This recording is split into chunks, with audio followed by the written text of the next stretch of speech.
Welcome to the Mobile Games Playbook in association with Liftoff. Join us as we uncover the latest trends in user acquisition, monetization, and mobile game design. We've just launched a brand new listener survey, and your feedback will be invaluable in helping us make the Mobile Games Playbook even better. We want to know what you enjoy, what you'd like to hear more of, and how we can continue to bring you the most insightful content. It's super easy to take part. Either click in the link in the podcast description or head over to the Liftoff website, click on resources, and then head to podcast. You'll find a link to the listener survey on that page. And as a thank you for sharing your thoughts, everyone who completes the survey will be entered into a draw to win an Amazon voucher of $150 or £100 or 130 euros, depending on your currency preference. So don't miss out. Your opinions do matter. Please fill out the listener survey today. We really appreciate your input. Hello, and welcome to the Mobile Games Playbook. Thanks for tuning in for another episode. This is a podcast all about what makes a great mobile game, what is and isn't working for mobile game designers, and all of the latest trends. Although on this episode, it's actually not what we're talking about. I'm your host, John Jordan, and generally we are talking all about mobile games, and we're talking about GameRefinery and the great tools that it provides for analysing what's going on in the mobile game space. But today's episode, it might cover a bit of that, but there's an all-new platform in town, and it is called AppRefinery. So I wonder what you think we're going to be talking about today. Thankfully, we have two experts who are going to be telling us what is going on. One needs no introduction at all. Kalle Heikkinen, Senior Chief Market Analyst at Liftoff. How's it going, Kalle? Very good. Thanks for asking. How about you, John? Yeah, not bad. And first time on, so very pleased to have Brendan Fraher, who is the General Manager at Liftoff Intelligence. How's it going, Brendan? Awesome. Great to be here, John. Good. Okay, so I think we're gonna start with Brendan. So sort of an obvious first question. I think people are probably quite familiar with GameRefinery. So what's the vision for AppRefinery? Well, I guess it's no, let's say, secret that the app space is evolving very, very fast, right? Because the mobile audience is more sophisticated, and some could say trained to expect more. And even if you look at, let's say, gaming where it was, let's say, 3 to 4 years ago, if you look at a match 3 game to one now, like imagine that delta, right? This is where apps are headed.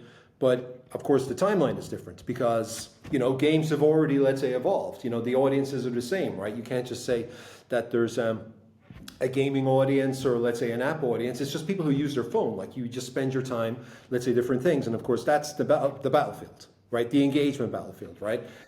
Am I spending 10 minutes on Candy Crush, or am I like on Tinder, or am I on, let's say, DoorDash, or am I on this or on that? As you can imagine, it's not like, you're just picking something up to use. It's like, well, in fact, there are 10 Tinders, or there are 20 Booking.coms and stuff like that, right? So with that, the competition is very, very tough. Innovation, as always, is expensive. Developers want to give the market what it is that the market wants at this point in time, right? Which we know, let's say, is very much a moving target, right? It's just like fashion, moves very, very, very, very, very quick. And then as we've been leaders in the gaming space for many years, we've seen those growth stages, right? We've experienced, and it's easy for us to bring that value to developers. As they say, we know the space. So it's been natural to bring this, our expertise and our insights to the consumer app space, because that's where the need is now, where, game developers went 1, 2, 3, 4, 5, app developers 1, 2, 16, 17, 18, right? And of course, it's that rocket boost, let's say, that we can provide. No, it is interesting. I guess often when a new sort of opportunity or tech opportunity comes along, games are always sort of one of the first things. There was, people who make games are more sort of tinkerers, and maybe, although with mobile quite quickly got into monetization, but maybe they're not so bothered about monetization as maybe some other apps. But it obviously, as you say, it makes sense. So games rush ahead, and then apps, they learn something from it, and maybe they certainly learn from some of the mistakes that games have made. And it's as you say, there's a similarity there in terms of usage, but also, using a banking app is hopefully quite different to a game. I mean, we would assume. Okay. Kalle, you're sort of straddling both of these fields at the moment. So as a sort of an overview, what sort of things are you sort of seeing here? What sort of insightful sort of things are you seeing that's sort of similar to games, or sort of on consumer apps? What's different? Yeah, definitely. I would echo what Brendan said about the kind of like games have been doing these things for a longer period of time, and then this is now time for the apps to catch up. And I think just going for the example level, I think one thing that we are seeing is kind of the emergence of social features also in the app space. So it's not only the social media apps that want to engage their users with social features, but we are seeing social getting all over different app verticals. And just to give one interesting example that can obviously found on the AppRefinery platform is the #1 iGaming platform, or one of the top ones, which is DraftKings. So they do very interesting things when it comes to social, and they're really very unique as well in that regard. So they, for example, have this social feed feature called Bet Feed, where users can see what other users are betting on. So definitely adds that visibility and social proof to betting. Then they also have betting groups. So if you think about guilds on the gaming side, so this is definitely something that has taken inspiration from there. Users can join these, create these, share their picks in these betting groups, and really that makes kind of a community into the app. And then they have, last but not least, the pools feature, which is all about these kind of prediction pools where users can join different kinds of contests and compete with friends or the kind of broader community. Because in the end, if you think about betting, it is actually kind of like a solo experience by default. So you are kind of, well, you can say that you're competing against yourself, but still it's something that you often do on your own. So adding these different kinds of social layers just makes it that much more interesting to be engaging with a iGaming platform. In terms of sort of using apps as a very broad term. I mean, obviously, I guess there's this sort of thing where you need them to be sort of a sort of tight enough sort of category that it sort of makes sense to analyze them as a category, but you probably want it wide enough as well, so you can sort of have enough analysis. So how do you, on a very broad sense, I mean, how many sort of categories do you have? How do you look at the app space? Because obviously game space, there's loads of different subgenres, and often in the podcast we get very locked down into into different sorts of types of RPGs or something. So even within sort of games as a single category, there's loads of little differentiation. So how do you handle that from the app point of view? Yeah, that's a very good question. So obviously, the app space has different kinds of genres or verticals, whatever term you wanna use. So you have you have the finance apps, you have the productivity apps, you have the fitness apps, and so forth. But I would say that in the app space, it's not that rigid that what kind of features or experience you can kind of expect in an app, because just generally speaking, the potential audience that you can serve with apps in general is just that much more wider than when it comes to games, at least certain game genres. If you think about certain core or mid-core game genres, they are definitely trying to, or most likely are resonating with a very specific player audiences. So so it's the app genres and verticals that we're dealing with in the app space. And I guess sort of another way of looking at sort of the whole sort of app category here is not necessarily looking at the app, but sort of looking about the sort of the motivation of how people use apps and sort of the sort of behavior of users in the app, rather than sort of what the app actually does. Because I guess that's the sort of the other way of looking at these sort of situations. Is that a useful way of sort of looking at apps, or is that just sort of me coming up with something clever that is actually not very clever? Definitely, and that's actually why we have developed our own motivations model just for the non-gaming app space. So long-time GameRefinery fans, of course, remember that we do have motivational data for GameRefinery, so we definitely wanted to bring that to AppRefinery as well. And the goal is definitely to help developers and marketers as well to understand the why behind user behavior. So we break it down to several key motivations. I'm not going to list all of them here, but they include things like achievement and sense of achievement, entertainment, social validation, and convenience, for example. So with that, our clients, no matter if you are, product focused or marketing focused, you get to know what really motivates users. So then if you are on the product side of things, you get to build features that then meet those specific needs. So just throwing some examples, if you're doing a fitness app, it might be that our motivation data says that focusing on achievement, self-improvement can be something that could potentially work out for you.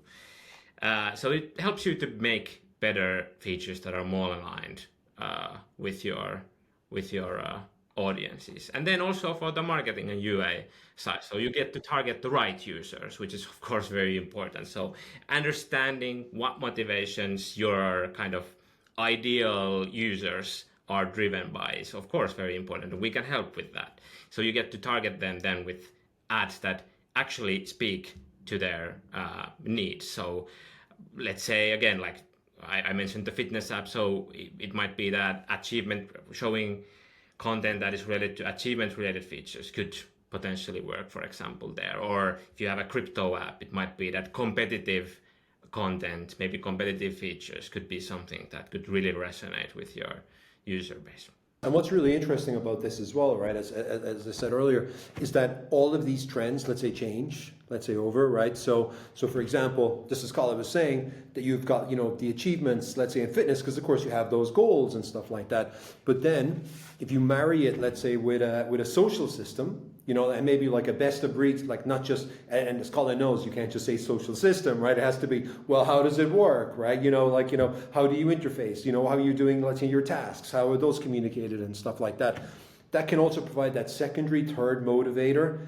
It's like we've heard it, like with some of, let's say, the developers who who are saying, like, one of our competitors, they got the same app, but the reviews have been, why is it so good now, right? And they don't understand. It's like, well, it's because how they're interfacing with that main motivator, which is what's mainly interesting for the audience at this particular time, because as we know, 12 months ago could be different, 12 months in the future can be, it's definitely going to be different. It's sort of interesting, you sort of mentioned a few times already about sort of the social aspects, and I guess it doesn't work for every sort of app, but actually sort of, I think generally, and I guess there's sort of that's also a sort of a technology enabled by, much as I know about these things, sort of cloud computing and all those, how that sort of stuff works, but actual sort of sociability is actually interesting. It seems to come in sort of all different sorts of apps. Obviously fitness, it sort of makes sense, and Strava, that sort of thing, and you say sort of gambling stuff, but also sort of in banking now, where people are obviously sending money and sort of splitting bills and all that sort of, it is,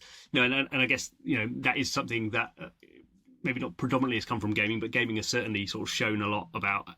And I guess gaming had to go through a little bit its own phase of everything was a single player game, and then realised, well, suddenly your retention suddenly gets really good when it's engagement and when it's social, and then when you're doing that in a banking app as well, that's even, it's in a sense even more powerful, because you're not just moving points around or something, or swapping, giving people Pokemon, you're sort of actually doing real world money things as well. So I guess those sort of insights as well as something that you're sort of looking to sort of surface for people.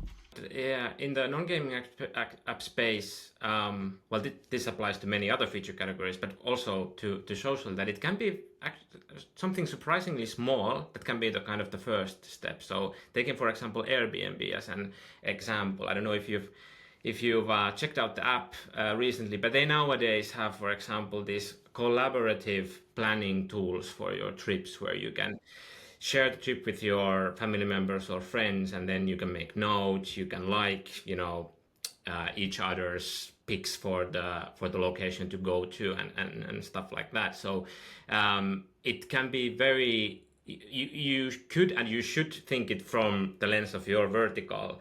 And it can also, and that's one thing. And then the other thing is that you can start with very small things and then build it up from there. Maybe I'm going too far, as I generally do, but you can see some aspects of lots of things sort of not becoming everything apps, but there's a sort of I think we're at the stage now where lots of apps sort of are at the sort of want to try more things. As you say, like Airbnb, it sort of makes total sense for some of those aspects, and then maybe you I don't know if you picture sharing in there, probably you don't, but you can sort of see how there's there's interesting hooks for all these different apps, and obviously not going to use all of them, but there is a sort of a movement to sort of have as much sort of activity and as much sort of social glue in your app as possible, because that's just sort of where we are in the sort of cycle at the moment. I completely agree, and it's like you can nowadays find engagement features and even very like game-like features in very surprising places. So if you think about the not Temu but what is the AliExpress app, they have like complete mini game ecosystems built into the app, so that people have just that much more things to interact with and engage with in the app, in order to make that even more relevant for the users of the app. So yeah, it is like, especially certain apps are definitely expanding their kind of engagement scope. Obviously, sort of a key engagement thing we talk about sort of a lot is stuff like daily rewards and logins and sort of streaks and all that sort of stuff. Obviously, that has sort of some use. I guess you probably don't necessarily want streaks in a banking app. That doesn't really necessarily make sense. But can we overblow this sort of stuff? I'm actually going to disagree with that because if we think about the very traditional banking apps that you have, that are very much utility based, that you just use to pay your bills and stuff like that. Well, it's you can make that argument that it's probably people just want to pay the bills there, but even there, you never know. There might be some things that you can do in terms of engagement, but especially when it comes to these more like fintech side and crypto apps and stuff like that. With many of these, we see a lot of interesting engagement systems and engagement layers being put into place. So just to throw in one example, Crypto.com, which is obviously one of the leading exchanges and platforms in this space, they have a very, very elaborate engagement systems in place, including like different kinds of task systems for daily tasks, for feature exploration, for onboarding, all to make that kind of like structured habit loops in place for.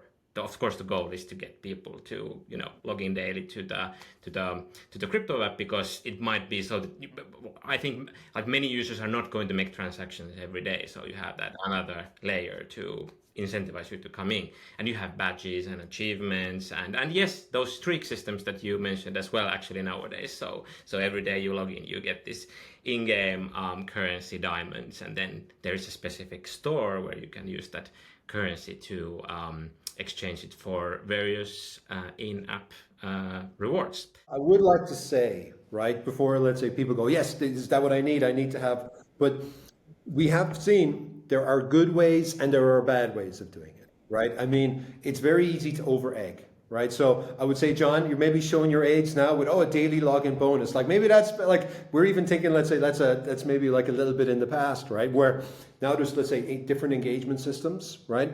But there's also, is there too much? And again, this is the reason, let's say, if we go back, let's say, to AppRefinery, this is where we have, this is what good looks like, right? And when we say good, if there is top performing apps or if they're coming up, the question is, why are they doing it, right? Like, why are they engaging more? Are they, it's like retention, let's say, so much more. And it's like, what are they doing? So you can see, let's say, what does, let's say, good, let's say, look like, which I think is the important thing here. So I would say most people, the question is like, after should we do it, then it's how should we do it, right? And then kind of understanding, let's say, there, because I know that Kalle and his team, when they've been analyzing things, they've seen, let's say, some pretty bad, let's say, ways of doing it, but then maybe other ways which kind of like, you lose kind of the core, let's say, like in the soup and stuff. Looking at it from you're looking at your competitors and seeing what they're doing, or why is this app suddenly doing really well, and AppRefinery gives you those sort of tools to sort of see what's going on, what's some of the sort of features that app may have sort of added recently, and then it's a case of sort of drilling down and seeing why is it working. We would always advise people is that just don't look in, let's say, that lane, just don't look in, let's say, that category and so on, going to, let's say, what Kalle was saying earlier about the motivational drivers, right? Well, if other categories share those similar ones, what are they doing? Like, what's best of breed there? So it's like, even if we go back to gaming, And it's like even like a couple of years ago, right, where you had, match 3 and then you had slot games, right? But it's the same audience. It was like, what was it, 35 women, let's say, plus was, let's say, the majority. And then in match 3, they love collections, right? Well, 6 months later, all of the main slot games had them because that's what their audience wanted. 2 completely different, let's say, gaming experiences, shared audience. And of course, the ones that were giving the market what it is that they want, they were the ones, let's say, going up, let's say, in market share. Right? And again, I would say, when people say, yeah, but that's gaming, it's like, no, that's giving the audience what it wants, understand who the audience are for. Just to double down on that, we have, for example, one client, and we asked them that, okay, which competitor apps are you interested in us analyzing? And none of the apps that they listed that they were interested in were in the vertical or the genre that they operated in. So they were very much interested in exploring ideas from other genres. So I think that is a very anecdotal example of that. But it's definitely some advice for, let's say, for developers, especially let's say in the consumer app space. Don't just look to the lane. It's not, let's say, your closest competitors. It's like best of breed is always best of breed. I guess that's sort of talking a little bit about the sort of product side and maybe adding features or maybe taking features out. You sort of mentioned it a little bit in passing that another sort of key reason why you might use this is sort of user acquisition and stuff like that. So can you talk a little bit about how you think AppRefinery is going to help people sort of deal with that sort of a key element of getting users? Yeah, I think the major component is the motivations data and how you can leverage that to find the right kind of users by exploring that what kind of app elements you could use in your ad creatives in order to resonate with the audience that you are you're targeting. So the motivations data is very helpful in that regard. So that's definitely the key aspect, and that's of course related to the product side as well. So if you are noticing that your audience is motivated by certain aspects, then of course it begs the question of should we build more on the product side also to answer this kind of demand for let's say that it's social motivations. Should we have more social features or social content in our app for our users? And on the UA side, because of course, as you know, Liftoff Intelligence is part of Liftoff, where we got, let's say, a pretty heavy, let's say, user acquisition, let's say, core. And then I'm sure everyone's heard the joke, we waste 50% of our marketing budget, but we don't know what 50%, right? Because we know it's a lot of it, like, if we just put money in, we get users. But it's if we have directionality on what motivates them. And it's like, and again, it's not that we would say it. It's like, look, just as Kalle was saying, is we have motivational drivers based on what the features have on the actual apps.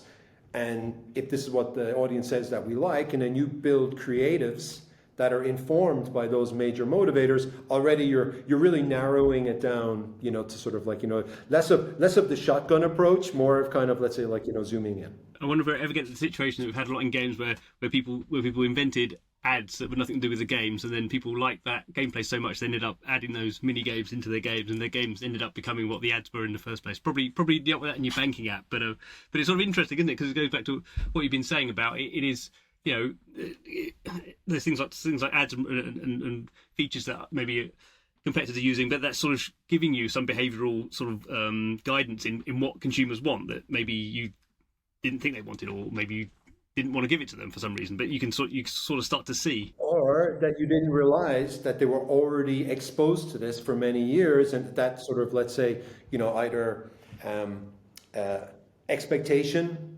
or that, let's say that, as Kalle was speaking to, let's say, about like, crypto, they've already have, this sort of, let's say, interaction, let's say, with it. It's like, yeah, I know what it is to buy a currency pass. I know what it is, to do and so on, right? So you're not, let's say, inventing, let's say, anything new, because they're already, let's say, exposed to it. That goes back to what you're saying about looking wider than just your own single category, because there may be maybe some big enormous sort of features dropped in. I won't confuse the metaphor by saying what category, but there's a category that seems nothing at all to do with what you're up to, but that's what everyone's doing now. And if you're not, have some sort of awareness of what's going on in the wider app space, then you're sort of flying blind a little bit in terms of your own sort of development. Yeah, and it goes back to, as I said, my first point is innovation is expensive, right? So why not look to what the market, let's say, says that they like. Doesn't mean you need to copy or anything like that. But it's okay to be heavily influenced and sort of say, okay, well, this is the foundation, this is what they want, and then this part,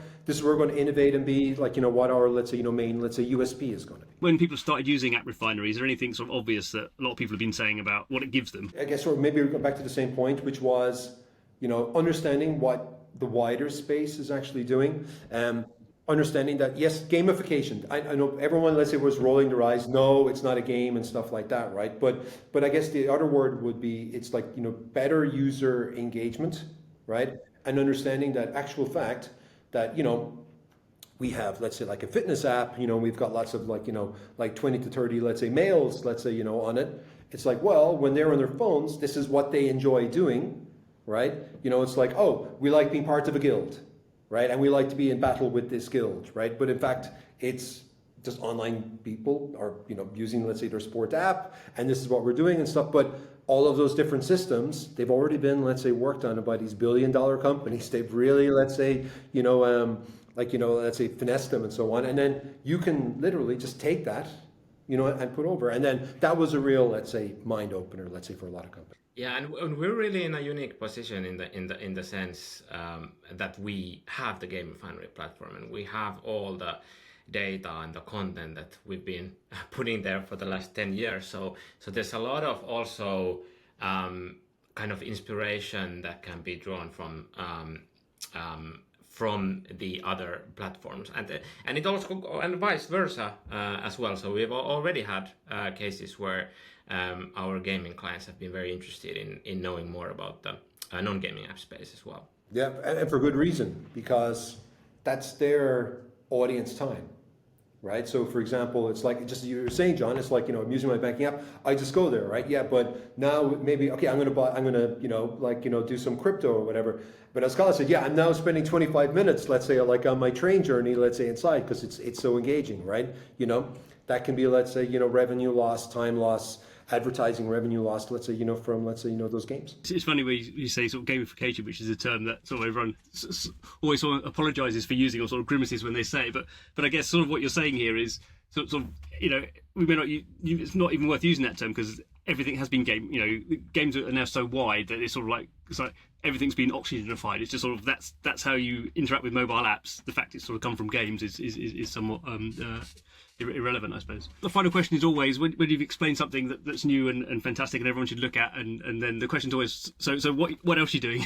So I don't know if that's a very sort of impolite question, having you explain what all these new tools are, but have you got anything you can sort of talk about, sort of the roadmap for AppRefinery sort of going forward and things you have planned? Well, there's definitely one thing, and I guess it kind of, let's say, joins everything that we've been talking about, let's say, earlier, right? Which is going to be like the mobile audience web, right? So yes, we have the gaming motivators, we have the consumer app motivators, there's, the apps, there's the features and so on, right?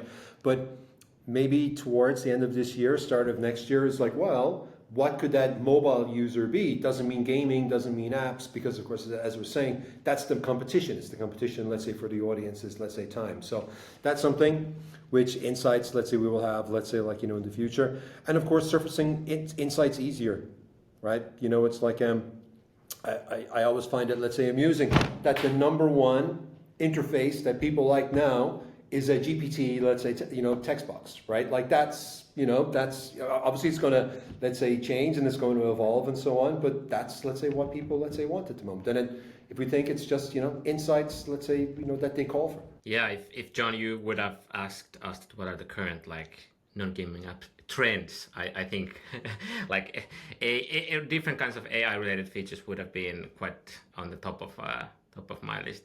But yeah, to Brendan's answer, I would only add one thing, is that a lot of folks are very interested in getting retention analysis, so like analysis on the notification side and email, like retention emails, re-engagement email side. So we're definitely looking into having something on that on the platform as well. Well, there we have it. Everyone should go and check out AppRefinery and add it to your GameRefinery skills and put the two together and see what cool stuff you come up with. Thanks very much to Kalle, and thanks very much to Brendan for their expertise. Thank you. Thanks, John. And thanks to you for watching, listening, however you are consuming the podcast. Remember, every episode we are talking about what's going on in the world of mobile gaming, and maybe future episodes what's going on in the world of mobile apps as well. So we're covering everything. So don't miss out. Do subscribe, and we will see you next time.